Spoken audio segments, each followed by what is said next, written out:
کیا ہو گئے. ایک زمانہ تھا کہ بچوں کو بچیوں کو زندہ دفناتے تھے. جب گھر میں خوشخبری ہو تو تیاری ہو رہی ہے, لڈو لاؤ, مٹھائی لاؤ, گلگلی لاؤ, پالا لاؤ. ہاں, اور ایک تیاری اور کرو, لڑکا ہو تو یہ ساری تیاری, اور لڑکی ہو تو جنگل میں گڑھا کھود دو, جیسے ہی لڑکی پیدا ہو پچھلے دروازے سے روانہ کر دو, اسے زندہ دفنا دو. قرآن میں اللہ فرماتا ہے وَإِذَا الْمَوْءُودَةُ سُئِلَتْ بِأَيِّ ذَنبٍ قُتِلَتْ. اللہ کل اپنی عدالت میں اس بچی کو کھڑا کرے گا اور پوچھے گا, اے بچی یہ بتا تجھے کس جرم کی وجہ سے زندہ دفنا دیا گیا تھا. ملک عرب کے اندر بچیوں کو زندہ دفنایا جاتا, ہمارے ملک کے اندر چتا پہ بٹھا کے جلایا جاتا.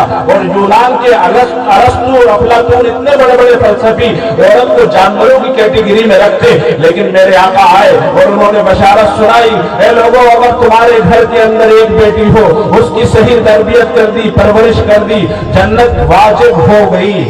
اگر وہ عورت تمہارے گھر میں بہن کی شکل میں ہو, اس کے کاموں میں بھاگ دوڑ کرو گے, جہاد کا ثواب ملے گا, اس بھاگ دوڑ میں مر جاؤ گے, شہادت کی موت مرو گے. اور وہ عورت اگر تمہارے گھر میں بیوی کی شکل میں ہے, قرآن گویا ہوتا ہے ہن لباس لکم وانتم لباس لہن, وہ تمہارا لباس ہے, تم ان کا لباس ہو. اور اگر وہ عورت تمہارے گھر میں ماں کی شکل میں ہے تو کیا کہنے, اس سے بڑا تو عام انسانوں میں کوئی مرتبہ ہی نہیں ہو سکتا. فرمایا جنت الفردوس کا راستہ آسمانوں سے ہو کے نہیں جاتا, ماں کے قدموں کے تلے ہو کر جاتا ہے. آج کہتے ہیں نا کہ عورت کو اسلام نے کیا عزت دی, بتاؤ ان کو بے وقوفوں کو کہ عورت کے قدموں کو اللہ نے جنت الفردوس سے بھی اعلیٰ بنا دیا. یہ جو پردہ ہے یہ کوئی بیڑی نہیں ہے, یہ کوئی قید نہیں ہے, اصول ہے. ہر قیمتی چیز کو چھپایا جاتا ہے. میں اپنی آخری بات کر رہا ہوں, آپ نہ گھبرائیں. ہر قیمتی چیز کو چھپایا جاتا ہے. آپ کا بہت ہی لنگوٹیا یاد ہے, یہ ہمارے فاروق بھائی بیٹھے ہوئے, ہمارے کلاس کے مدرسے کے ساتھی, یہ آٹا چکی میں سے دن بھر انہوں نے پیسے کمائے اور پھر اپنے گھر گئے اور پیسے گر رہے ہیں.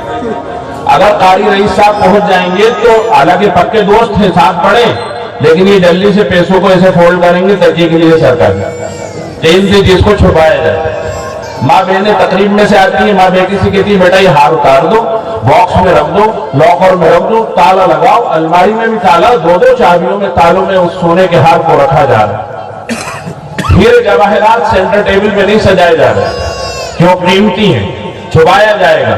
کنکر, پتھر, گوبر, چپل, جوتے گھر کے باہر پڑے, تو اللہ نے عورت کو قیمتی بنایا ہے, اس لیے اللہ نے چھپایا ہے. بتاؤ سال بھر میں کتنی راتیں, 365 راتیں ہیں, صرف لیلۃ القدر کو چھپایا جاتا ہے.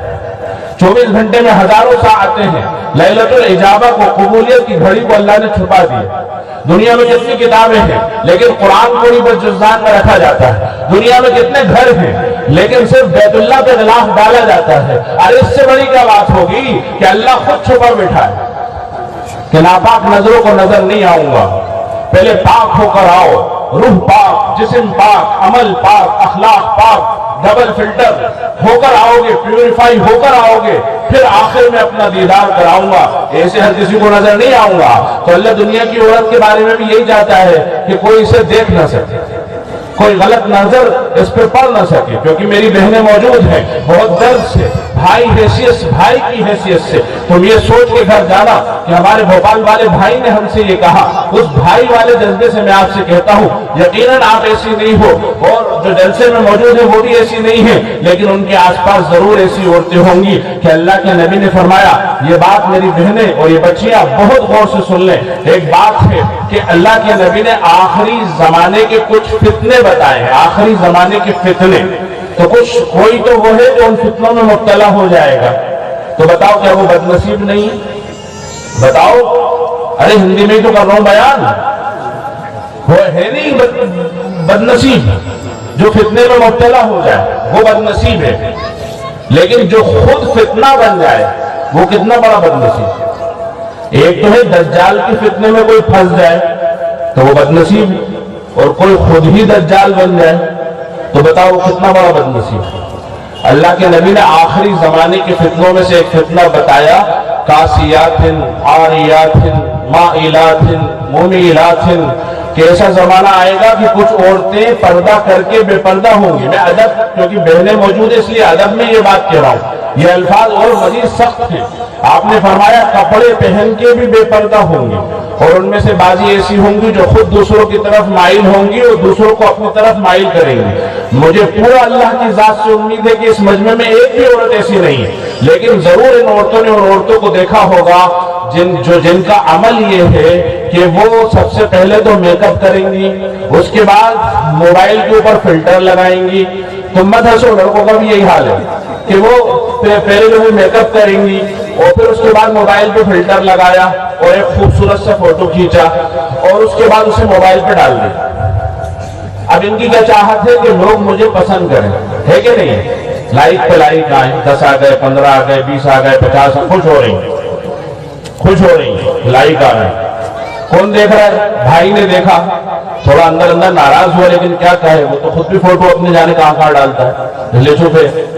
باپ نے دیکھا, چلو تھوڑا بہت غصہ چنتا کر لیا. چچا نے دیکھ لیا, وہ بھی محرم ہے. پھر محلے کے اوباش اور بدماش قسم کے لڑکوں کی بھی نظر پڑ رہی.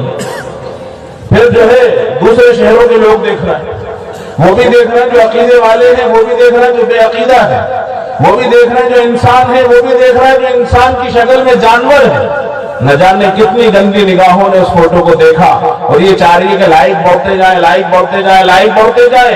اور اللہ کے نبی نے تو فرمایا تھا کہ یہ عورت جو یہ چاہے گی کہ غیر محرم اسے پسند کرے, وہ آخری زمانے کا فتنہ ہے.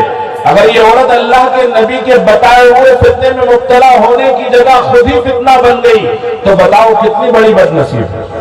بہت سے لوگ جب قیامت کے میدان میں پہنچیں گے, میرے آقا نے فرمایا میں جامع کوثر لے کے ان کا انتظار کروں گا, وہ میری طرف آئیں گے اور میں پیلوں کو پلاؤں گا. پھر اگلے اور پیچھے سے آئیں گے, میں انہیں پہچان لوں گا کہ میری امت ہے. فرشتے بیچ میں آ جائیں گے, بیریگیڈز لگا دیں گے اور لوہے کی سلاخوں سے ماریں گے. انگاروں کی طرح دہکتی ہوئی جہنم کی سلاخیں ان کے منہوں پہ ماریں گے اور داغیں گے.